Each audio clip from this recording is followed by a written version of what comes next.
You are listening to the Auditory Entertainment's production of Out of This World by Hasse, originally published in the 1942 summer edition of Planet Stories. Performed by Miranda Johnson. When the Earth supply ship set down upon prison planet number 7 last week, a curious state of affairs was found. The prisoners below mining the ore as usual, the overseer dead, and every indication of some stark drama having taken place. In the study of the overseer's house, one man was found dead, apparently by his own hand, and beside him, on the desk, was a hastily scribbled document, which is herewith published. We hated Marnik. Because he was an Earthman, and because he laughed, we hated him. Awake and asleep, and our daily drudge of labor, and in the throes of sluggish nightmare, with a fierce tenacity from the very depths of our souls, well, those of us who still had souls, we hated him. And there was not a man among us who had not sworn to kill him if given the chance, who did not dream of being the one, for we knew that some day it was going to happen. But when? It seemed impossible. Daily, that is what I thought as I trudged wearily to my place in B Tunnel, 2 miles below. We were 40 men against him, Martians and Earthmen alike. Once there had been Venetians here, too, but they died too easily, and now Venetian criminals were sent elsewhere. 40 against Marnik. But still he was law here on the tiny barren satellite of Jupiter. The 7th or 8th in orbit, I have long since forgotten which. The Tri-Planet Federation had appointed him overseer, then had immediately forgotten him and us. Out of our way, you criminal scum. Out of the sight and memory of men. Thus it was. Yes, Marnik was law and lord and master of all he surveyed. And believe me, he surveyed us well. He used to come down the central vertical shaft in his little case of special glassite and hover there above us, watching, sometimes unbeknownst to us. And heaven help any worker who fell under his gaze, who he thought might be shirking. Marnik reserved a very special fate for shirkers. A certain torture, so I had heard. Now, all that I had heard came rushing back to flood my brain as I stood tensely alert, listening to the raucous, inhumane laughter that surged down the central shaft to reach our ears. Again it came, and yet again, rising to insane pitch. I rested my short-handled handpick against the little heap of radite ore. I wiped my sweated brow with the fingers that burned and tingled from contact with the radite ore. I peered covertly around at the many tunnels converging into the central place, and saw the other workers, Martians and Earthmen, cowering under that sound of laughter. I wondered if I looked to them as they looked to me. I knew I was afraid. That was Marnik's laughter. I had heard it before. His special torture was going on again. Would I be next? So far I had luckily escaped. I tried to straighten up into a semblance of courage, but again that shrieking laughter came drifting down to cower me. At the same time, McGowan left his tunnel next to mine and came strolling over to me. I was aghast. For any man to so much as leave his post meant that he would receive the same punishment that some poor devil up there was now receiving. But McGowan always was a reckless one. Tall, brutish, dark, and always scowling. A light of indomitable spirit shone perpetually out of his contrasting gray eyes. Those eyes were now hate-filled as he cocked his head and listened to that laughter.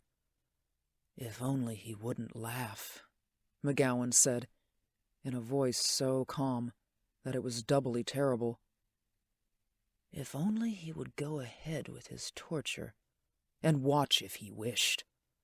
But to laugh, and to let us know that he laughs, that is the crowning touch.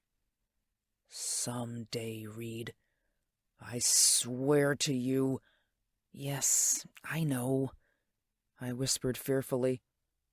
"Some day one of us is going to kill him. A favorite dream here. Not someone, Reed. Me. That is a privilege I reserve. And I shall not kill him, at least not in the usual way. I have a very special revenge planned for Mr. Marnick." That was a story I had heard before, too. But now something in McGowan's voice caused me to look sharply up at him, and the hate that smoldered in those eyes was such as I cared not to look upon. I glanced quickly away, and then I heard a smooth, familiar hum from the central shaft. I knew what it was. I swooped for my handpick and began to ply industriously. "Quick, McGowan, get back to your work," I whispered. "Marnick's coming down again." I'm sure McGowan knew that as well as I did, but he simply stood there, gazing almost expectantly at the place where the shaft led up through the cave roof. "You damn fool," I whispered, but there was a little light smile on McGowan's lips as he stood there. The hum continued. Even as I continued to hack at the hard-grained rock, I shot a sidelong glance up the shaft. Marnick's vehicle appeared suddenly there, seemingly suspended in the air. It was simply a glassite-enclosed, rounded cage, large enough to contain Marnick and the two lumbering, Jovian brutes he always kept with him. A pale violet halo hovered around the entire structure. It hung there, just below the cave roof. I could glimpse Marnick standing there, erect, arms folded, peering haughtily down at us. Naturally a tall man, he always seemed a little taller and more foreboding in that posture. His hair was gray, but no grayer than his face, and against that grayness his eyes were dull, black, and quite expressionless, as if at one time he had seen some sight that had burned them out. But now his arms unfolded, and he leaned tensely forward. His thin, colorless lips twitched as in disbelief. A second later, his rasping voice went bounding about the walls. "You, Earthman over there, get back to your work." He was speaking to McGowan, and we all knew it. McGowan stood only a few feet from me, but I dared not even glance up at him now. I glimpsed him, however, bending down, slowly, deliberately, and I saw his right hand seize a good-sized lump of radite ore from my pile. He straightened just as deliberately, turned to face Marnick, and then said, "Go to hell." With those words, McGowan drew back his hand and hurled the radite lump at Marnick's cage. All of us in that moment paused to watch, and all of us were aghast at McGowan's futile bravado.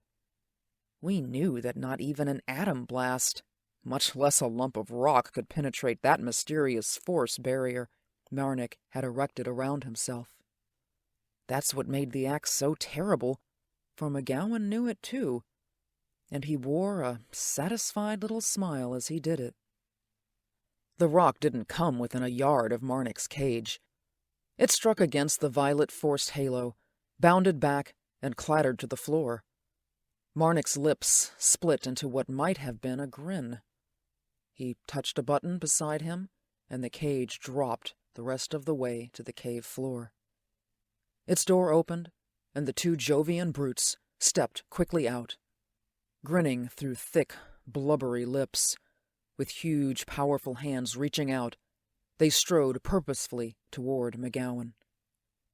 McGowan made no defensive gesture. He stood there, still smiling a little, as though hugely satisfied with what he had done.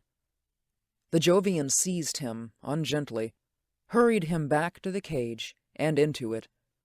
The door closed. The cage slowly began to rise. The Jovians released his arms then, and McGowan acted with customary deliberateness as his right fist lashed up and crashed into Marnik's mouth. Marnik staggered back, his face a gushing well of red. But with a seeming flick of the wrist, his paralyzer tube was in his hands, its pale beam spurting out. McGowan sank down in a huddled little heap. But even so, his very attitude as he lay there unconscious seemed one of satisfaction. The cage rose swiftly, up, and out of sight. I didn't allow myself to think of the fate that would be McGowan's now. As we worked, we listened again for the sound of Marnik's insane laughter, but it never came. He knew that we hated him, and he loved it. It was a sort of little game he played with us. He knew that we would be listening for his laughter now, so he chose not to let us hear it, to make us wonder. Psychologically, it was much more terrible. That Marnik was a devil. 4 days later, McGowan came back to us. Rumor among us had it that Marnik maintained special quarters up on the surface of this satellite, a stone house against the barren rock, and that in this house was a certain room into which Marnik thrust the men who displeased him. Beyond this, even rumor failed to go. But we often hazarded guesses. The most prevalent guess was that Marnik released hordes of Callistian Ganeshi into this room, and then stood at a glass-paned door and shrieked with insane laughter at the antics of the unfortunate victims.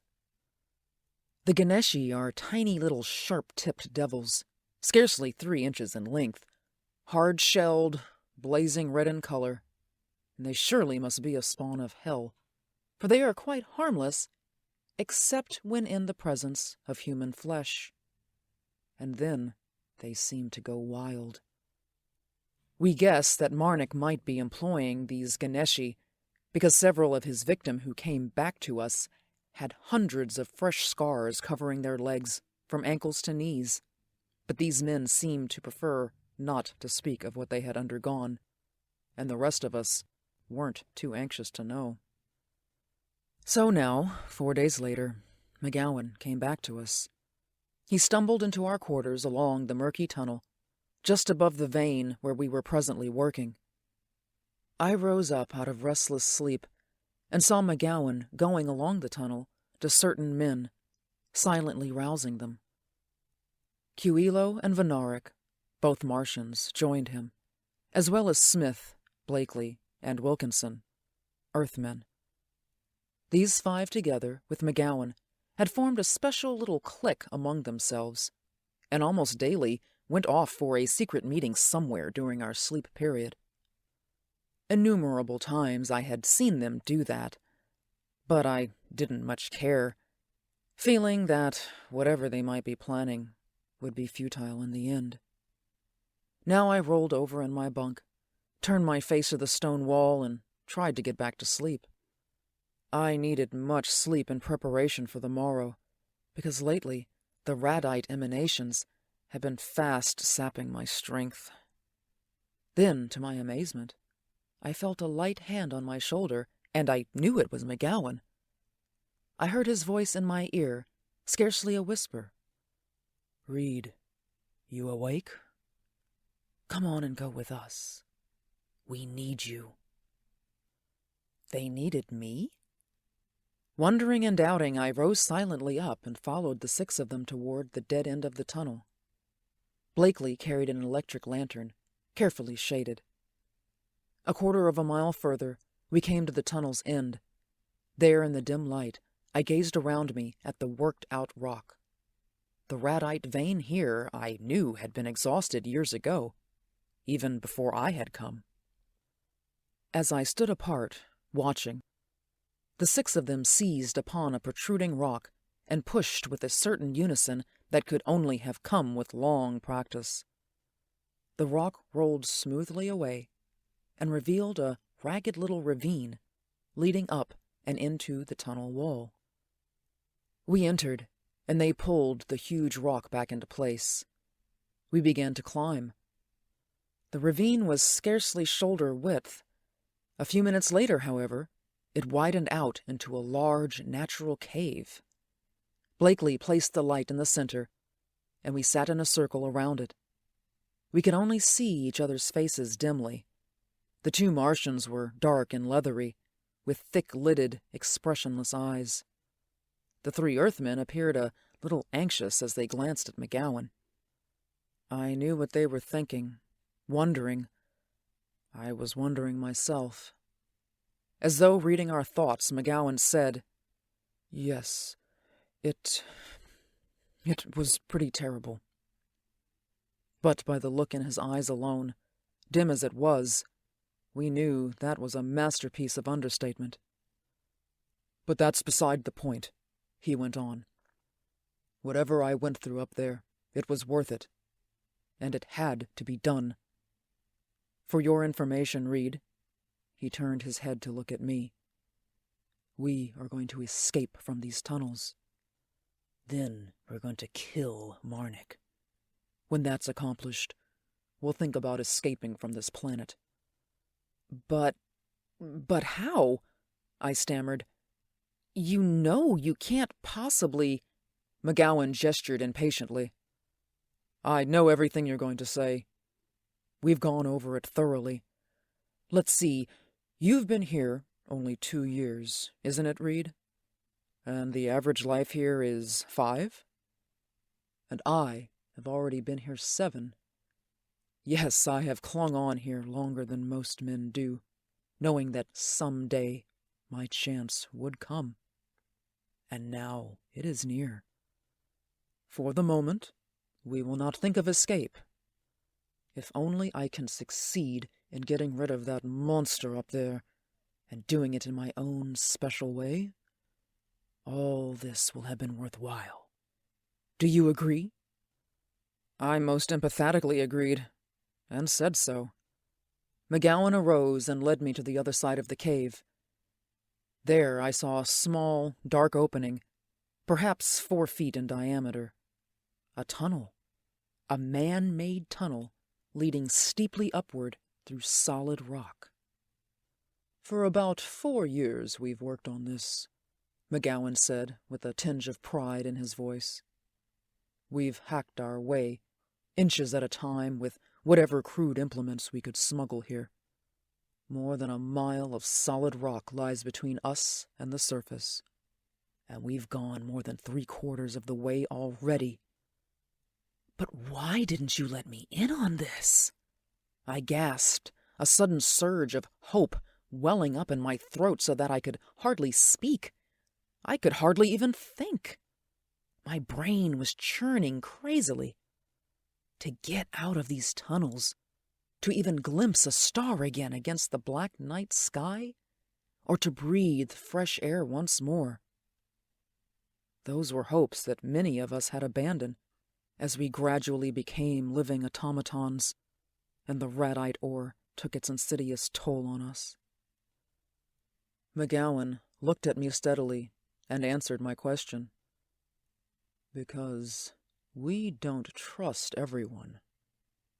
Marnik has certain methods up there of extracting information, and if ever... Well, anyway, you've been rather a baffling entity since you came here. You still are. Right now we don't know whether to trust you, but We have to, because we need you. But you can trust me, I exclaimed in an excess of anxiety. We need you, McGowan went on coldly, because we understand you're something of an expert with directional beam finders.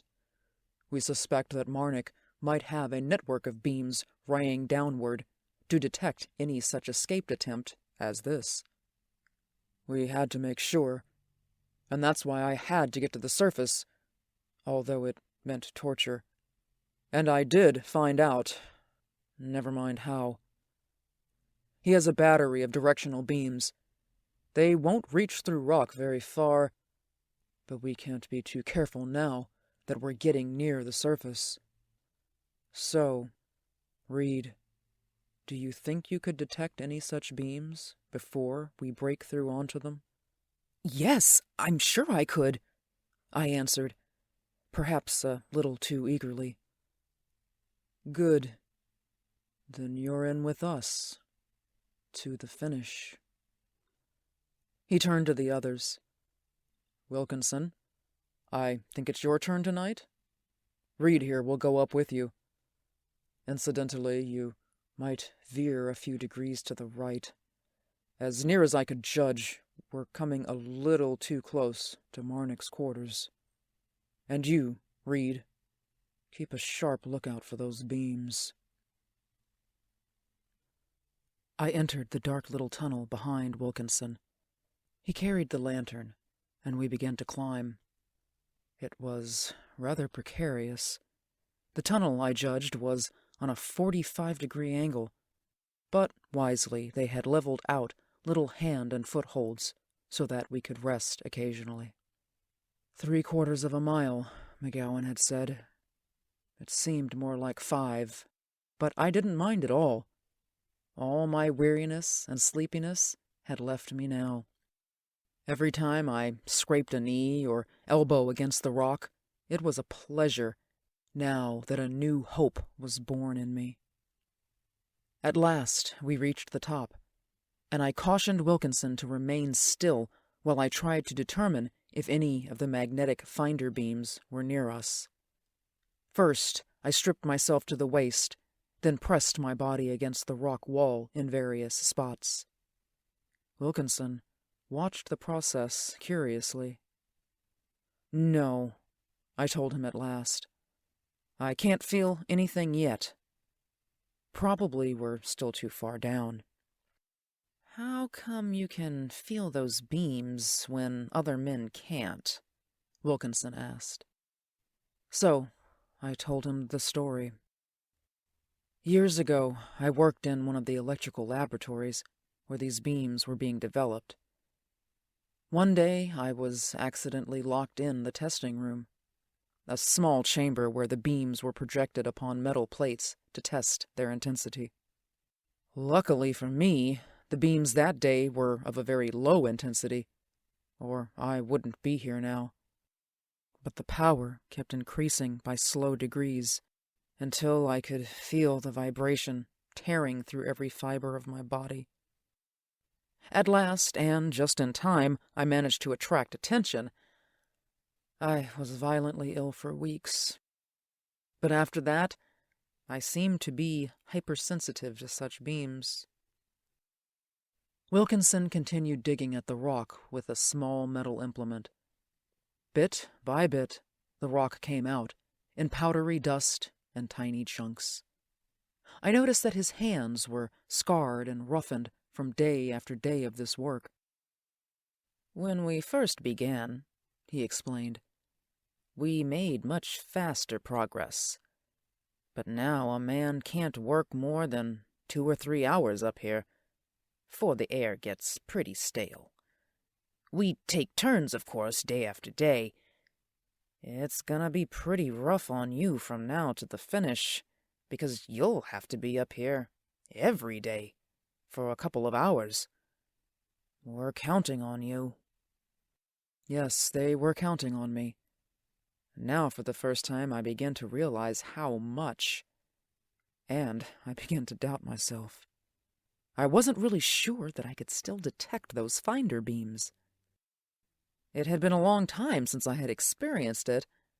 Besides, the radite ore emanations had affected my body in that curious tingling way, just as it had every man here, so perhaps that would prevent...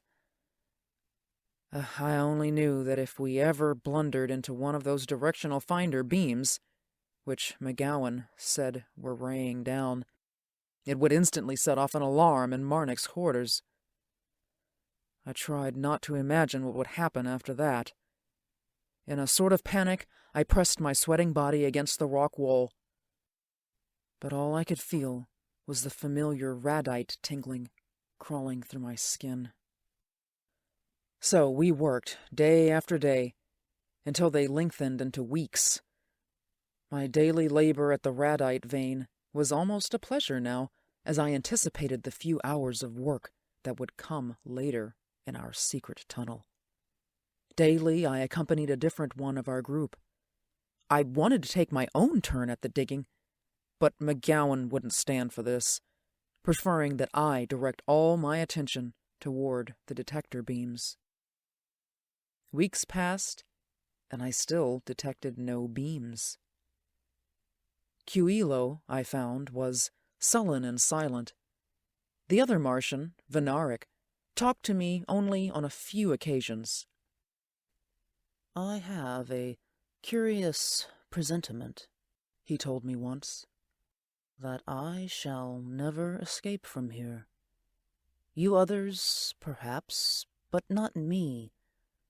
I am with you on this only because there is nothing better to do.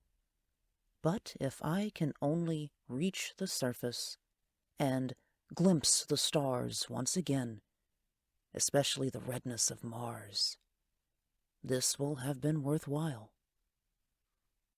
The Martians are a strange race. I never could understand them. I tried to cheer Venaric, but he only shook his head solemnly.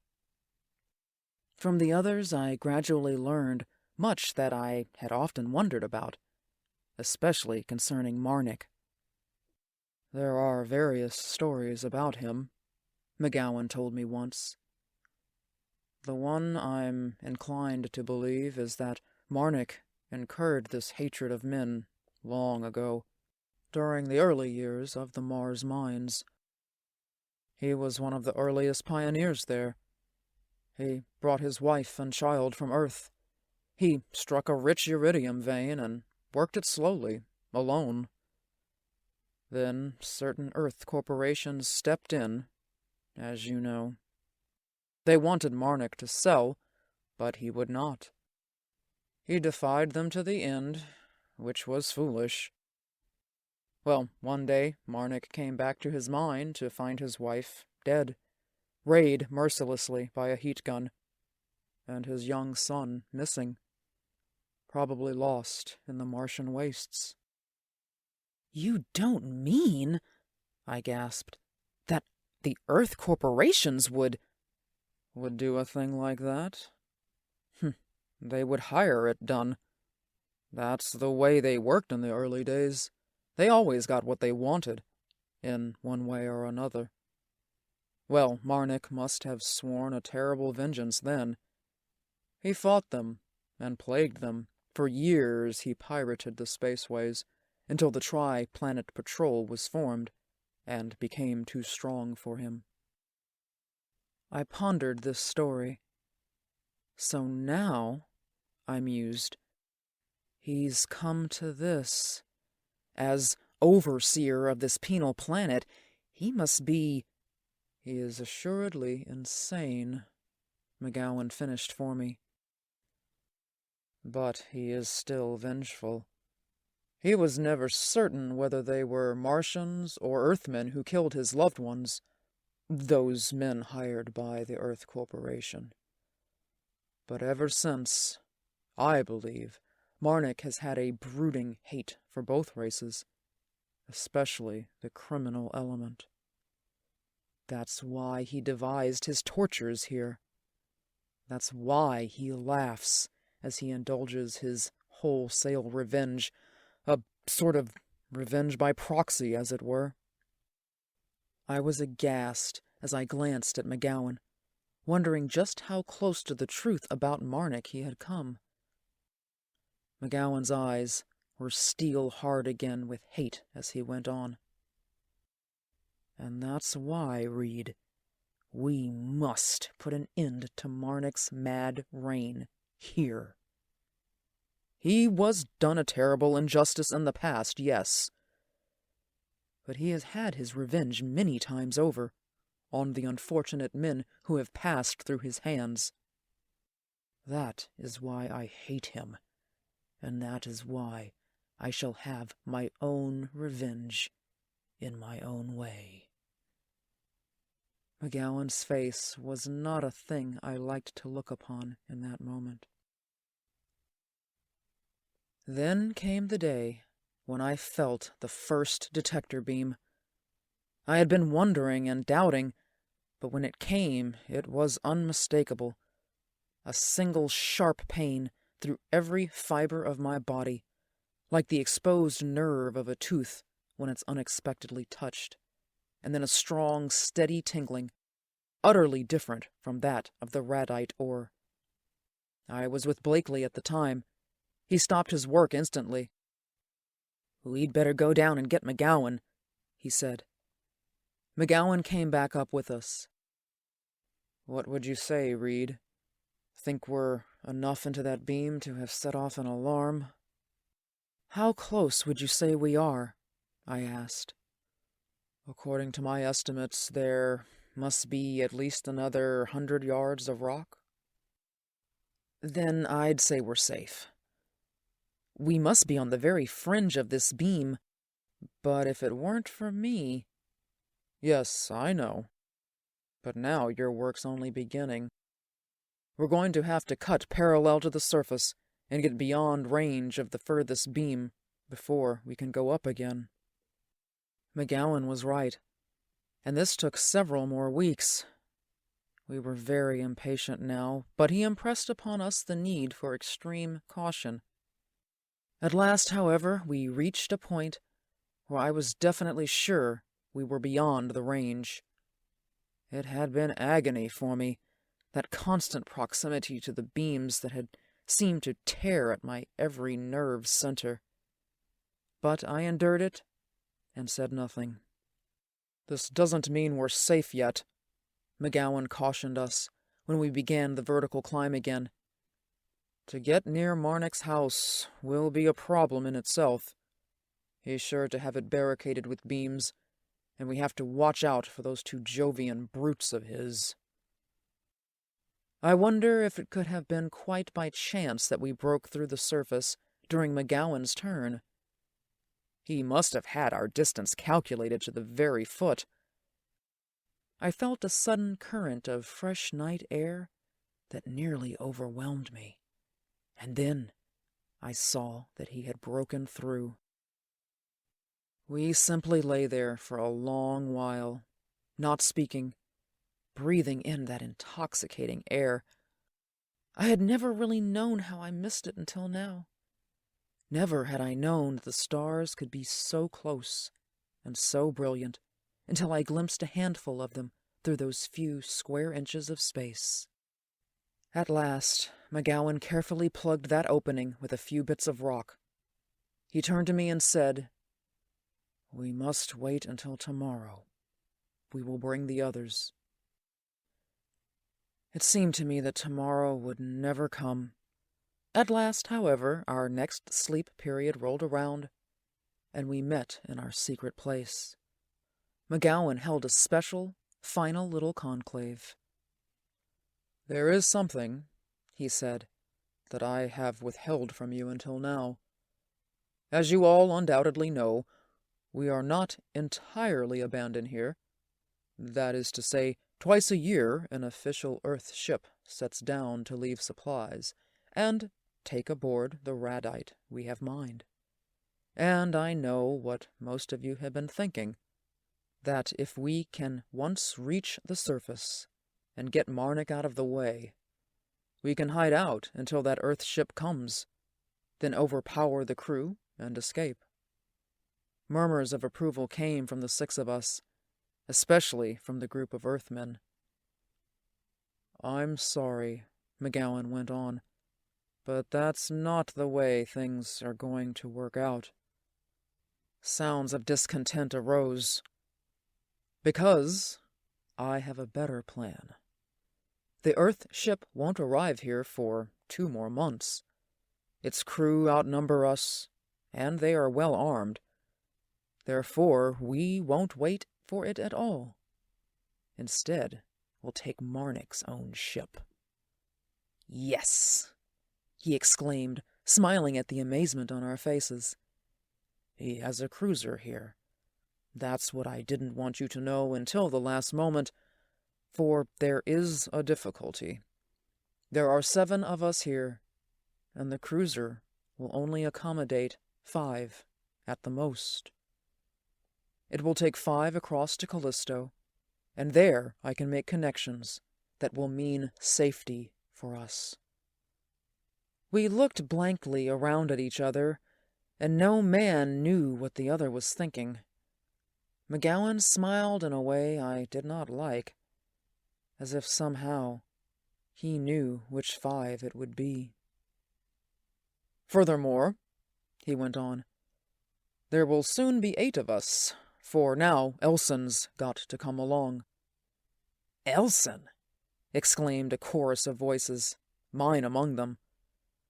"Yes." McGowan's eyes narrowed infinitesimally. "I haven't steered you wrong yet, have I? I've worked out this entire plan, so believe me when I say that Elson is very necessary to our endeavor." I thought of Elson and wondered why he was necessary. He, to put it cruelly, was the least among us, the butt of all our jokes. For even hopeless men such as we must sometime have amusement. Elson had been here probably as long as McGowan, but he had suffered much more. Elson always seemed to suffer Marnik's wrath when the latter couldn't decide upon a more suitable victim. Elson was twisted and misshapen now, the result of a fall through the shaft, so I heard. And he was blank-eyed and feeble-witted. Now McGowan sent for him, and he came shuffling into our cave with a bewildered look. Tersely, McGowan explained the situation. Elson smiled crookedly. He had always had a special fondness for McGowan, and obeyed him implicitly in everything. We began to climb. An hour later we stood panting, but unbowed upon the surface, staring at stars most of us had not seen in years. We were 8 men, determined, but armed only with a short metal hook we had used for digging out the rock. McGowan carried it. He gestured with it to the left as he whispered, "This way. We must be about a mile from the ravine where Marnik's located. Stay in sight of each other now, and watch your step.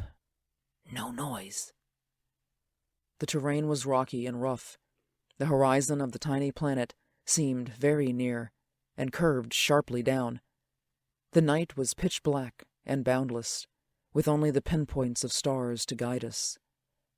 Hours later, it seemed, we glimpsed another pinpoint of light that was not a star. It was too low against the blackness for that. We knew it was a light from Marnik's abode, at the entrance of a rocky little canyon, perhaps a quarter of a mile away. We proceeded with infinite caution. Suddenly, I felt that awful agony through every nerve again, and I knew we had stumbled into more of Marnik's detector beams. This time we may have blundered far enough to set off an alarm, but I didn't especially care.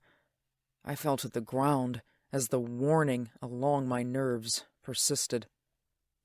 For a minute, I was almost violently ill. Luckily, the others stopped instantly. McGowan dragged me back and waited until I had recovered. "Our human beam detector.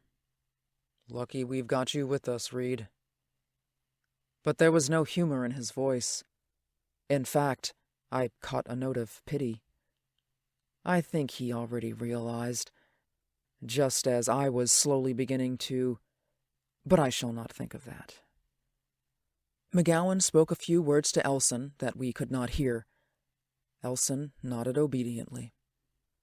We moved away at a sharp angle to the right, but now I noticed Elson did not accompany us. I was still dizzy and weak, but I clenched my teeth and determined to see this thing through to the finish. I guided us away from those beams. As near as I could determine, they rayed out in a sort of semicircular barrier, invisible, of course. Carefully, we skirted the edge of it, toward the far wall of the canyon that sheltered Marnik's house. How I stayed on my feet, I cannot understand, for every step was an agony as the faintest outreaches of those rays stabbed fiercely through me. The others, of course, felt nothing. "We've got to get past it," McGowan whispered tensely to me, "or we're finished." I nodded curtly. I didn't know what McGowan had in mind, but I realized we had to get closer to Marnik's house. We came nearer and nearer to the canyon, and then the power of the beams began to diminish. We pressed flat against the rocky walls and moved swiftly forward. Suddenly we were beyond the barrier.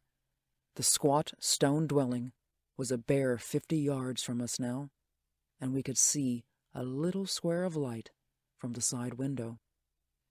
We paused there in a huddled little group, wondering what McGowan's next move would be. Apparently he was waiting for something, and a second later we knew what it was, as a ringing alarm shattered the silence. I knew it must have been Elson out there who had set it off, according to McGowan's instructions. I glanced sharply at McGowan, and he seemed satisfied, as he cautioned us to silence. Another square of light appeared, and we glimpsed the tall form of Marnik in the open doorway. But he knew better than to remain there long against the light. He stepped outside, quickly, but not before we glimpsed an atom pistol in his hand. "This is it," McGowan whispered. "I only wanted to get him outside." We moved silently across the space toward the side of the house that hid us from Marnik. There we could peer into the lighted window. I saw a large room, quite like a library, and I was amazed at how richly it was furnished, with books and tables and tapestries, and a fireplace at one end. It seemed utterly incongruous here on this dark, mad planet. But I didn't have much time to think about it. McGowan was fumbling at the window, and at last it swung silently open. "I've got to get a hold of a weapon," he whispered. "The rest of you, wait here. I don't think Marnik will come around to this side, but keep a sharp lookout anyway." With that, he climbed through the window and moved silently across the room. Anxiously, I watched him, expecting Marnik to return any moment. McGowan searched the room thoroughly, opening drawers and tumbling books in disarray, but no weapon was forthcoming. He did find a small flashlight, however, and with it in hand, he moved into another dark room, leading off this one, there to continue his search. He was out of my sight now, but I glimpsed his light flashing around, cautiously. The seconds seemed like eternities. I was so interested in watching the inside of the house that I had almost forgotten about my companions behind me. Suddenly, I heard a muffled commotion nearby and whirled quickly around. The two Jovians had crept silently upon us out of the darkness. Perhaps Marnik, as a cautionary measure, had sent them out to scout around the house.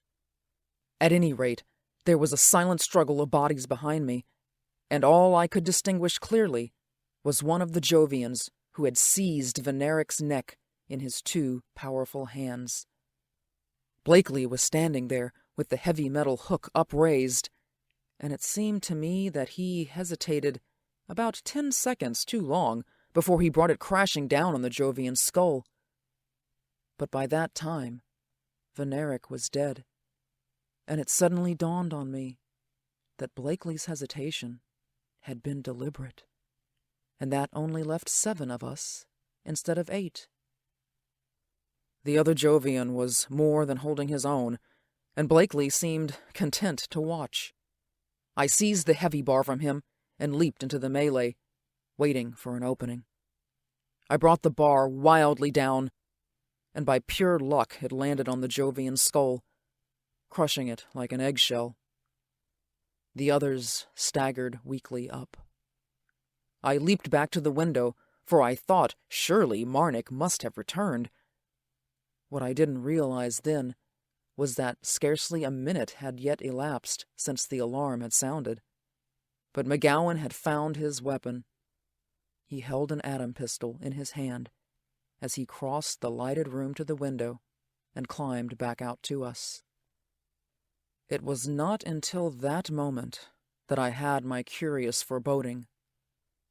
McGowan, if he had wanted to kill Marnik, could easily have crossed that room to the front door that was still open and raid Marnik down from behind.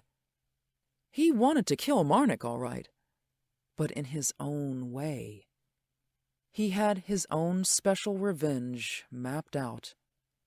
I suddenly remembered that, and knew that McGowan was going to carry it through.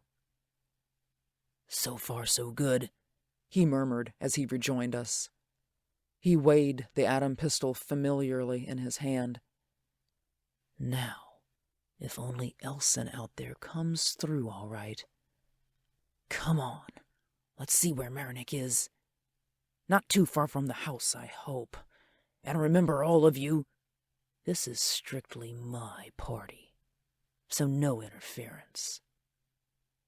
Those last words struck an ominous note in me, but I said nothing, nor did the others as we followed McGowan along the far corner of the house. There we could see the long, dim rectangle of light from the room streaming out onto the barren rock.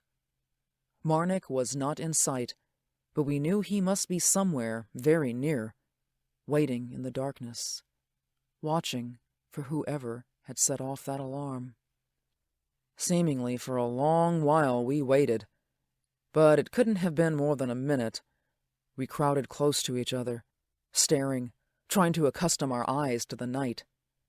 Then McGowan pointed, and we saw a darker shape very near the house, and we knew it was Marnik, waiting. Again that curious feeling of impending drama overwhelmed me, and I wanted to act to prevent something, but I didn't know how or what. McGowan's gesture shifted imperiously, and we saw another vague blur of a figure out there, and we knew it was Elson. McGowan in that moment reminded me of a stage director, proud of his work and trying to impress its subtleties upon us. My gaze went back to the slouching figure of Elson, and I realized he was moving toward us. Marnik saw him at the same time. Marnik straightened up, leaned tautly forward, and seemed to be peering. Then Marnik's hated voice came stabbing through the darkness, to us, but not directed at us. "I see you out there. Whoever you are, it was foolish of you to try to come near my house, for you have set off a detector beam. Stop immediately, or I will blast you. I have an atom pistol trained on you at this moment." For a single instant, everything seemed to stand still. Elson stood still. McGowan, close behind me, caught his breath sharply in his throat. Then Elson moved forward again, and McGowan breathed a slow sigh of relief. "Good," he murmured in my ear, though I'm sure he was not conscious that I was there. "I knew Elson would obey me. Elson obeys me in everything." And then, "Poor Elson.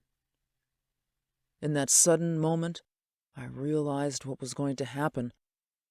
I knew McGowan had planned this step by step, from start to finish, and I knew Elson was going to die.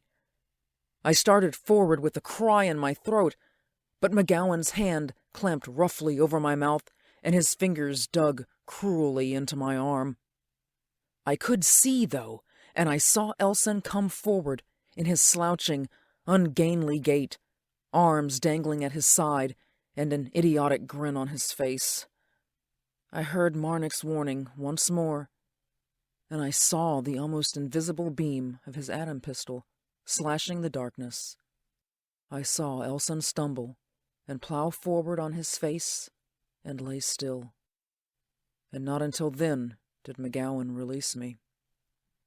But then it was too late. Elson was dead, and I heard a sound that was almost a chuckle deep in McGowan's throat. Then his voice slashed through the darkness, and I realized that there was an acme of triumph in all his years of planning. "Drop your pistol, Marnik." Marnik whirled toward his voice and took a tense step toward us, but McGowan's pistol rayed across the rock and slashed dangerously near Marnik's feet. Marnik's pistol dropped from his fingers with a clanging sound. "That's better. You're a madman, Marnik, but not too mad to fail to realize when the game is over. I'm going to kill you. I want you to know that. And I want you to know who it is speaking. This is McGowan. But before I kill you, I want you to realize what you've done tonight. You've killed a man. Know who it is? Go take a look." Marnik stood there hesitant. I could almost picture the indecision on his face, but McGowan's pistol rayed again very close to his feet, and Marnik stumbled out to where Elson lay. "Good," McGowan went on. "Now, look at him. It's Elson, you see." McGowan's voice seemed different now than I had ever heard it. It wasn't his voice at all, but it went on exonerably, and I felt chills chasing up and down my spine. "Do you know who Elson really is, Marnik?" "No, of course you don't. I saw to that. He came to this prison planet about the same time I did. He was tall and straight and youthful then, but somehow you couldn't stand that. You made him your special victim. You tortured and maimed him, and now you've killed him. Look very closely, Marnik. You still do not know? Then I suggest you turn him over. That's right. And I suggest you look very closely on the outer part of his left thigh. A curious blemish is there, an unmistakable birthmark. You realize now. Yes, I see that you do. Your son, Marnik, never died on Mars. I was one of the party of men who... Well, I don't care to think about that now. The others left him there beside his mother, thinking him dead, but I knew better. I went back and took him and kept him with me until he was 16 when we parted. Perhaps he inherited some of his criminal ways from his association with me. Anyway, when I was sentenced here, and he came a little later, I knew what I must do." It was a nightmare. I couldn't believe it. I glimpsed Marnik out there, huddling over the body of the man he had just slain. His own son. And even at that distance and through that dimness, there was something that made me feel sorry for him. He arose very slowly, turned to face McGowan and tried to speak something, but could not. He took a few faltering steps in our direction, and then McGowan rayed him down. There was still a satisfied smile on McGowan's lips as he did it. I hated McGowan in that moment as much as I had ever hated Marnik. But I could do nothing, for my mind was a little numbed. "I've waited 7 years for that," said McGowan, and he breathed very deeply. Then he walked through us and strode back to where the 2 Jovians lay, and Venarik. "Venarik's dead," he said as if he just discovered it. "He always had a hunch he wouldn't get away from here, didn't he? But he got to see the stars, and Mars again, just as he wanted to. And Elson's dead, of course. That leaves 6 of us." He looked at me significantly. I knew what he meant. I had known all the time that I would never set foot on Earth again. And McGowan had known it too. "Make it 5, I said, "for I'm staying." The others didn't quite understand, and they didn't much care. They went rushing off to find Marnik's cruiser that would bear them safely to Callisto. McGowan stepped forward with that enigmatic smile on his lips and seized my hand. "Thanks," he said simply. "Thanks for all you've done for us. And don't hate me too much." "Just go away," I said, "and leave me alone. I want to think." "You might leave me that atom pistol, if you want to." It's just a good thing they left as quickly as they did, or I would have killed McGowan. I watched their cruiser blast up and away into the dark void. I said I wanted to think, and I have thought. And whenever I remember that terrible revenge, I must decide that McGowan was the madman, not Marnik. Perhaps they were both mad. Anyway, it does not matter anymore. I only know that I shall soon die. For my constant proximity to those detector beams in the past several weeks, in conjunction with these radite emanations, has produced a curious illness in me from which I know I should never recover. These symptoms become stronger hourly, and the agony is almost unbearable. Perhaps soon, if it continues, I shall... but I must finish this document first. I've been writing it here in Marnik's study for the past 24 hours. I hope it will be found when the next Earth supply ship comes. I think it even likely that those other unfortunate men in the tunnels below will continue to work as usual until then, unknowing of what's taken place up here, for they have become automatons. I can only hope that this document will serve in the future to make the fate of such men a little less severe. Well, now I think it is finished. You have been listening to the Auditory Entertainment's production of Out of This World by Henry Hasse, originally published in the 1942 summer edition of Planet Stories. Performed by Miranda Johnson. If you enjoyed this performance, please subscribe, leave a comment, or a review. Don't forget to follow us on Instagram and Twitter. Just search Auditory Entertainments. Thank you for listening.